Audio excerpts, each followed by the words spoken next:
हमारे चैनल को सब्सक्राइब करें और बेल आइकन दबाएं।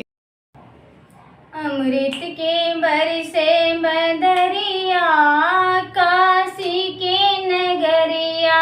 अमृत के बरसे बदरिया, काशी के नगरिया।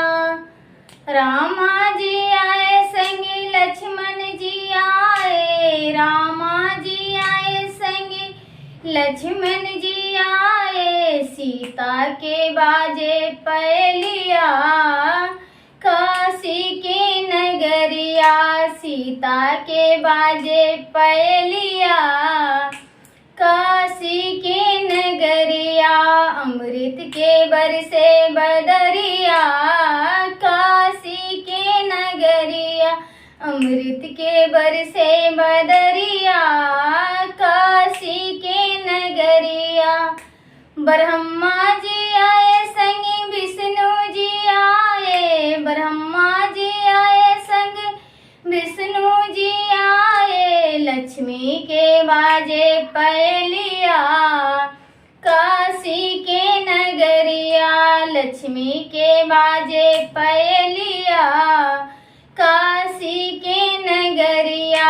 अमृत के बरसे बदरिया, काशी के नगरिया। अमृत के बरसे बदरिया, काशी के नगरिया। कान्हा जी आए संग दाऊ भी आए, कान्हा जी आए संग दाऊ भी आए। राधा के बाजे पहलिया, काशी के नगरिया। राधा के बाजे पहलिया, काशी के नगरिया। अमृत के बरसे बदरिया, काशी के नगरिया। अमृत के बरसे बदरिया, काशी के नगरिया।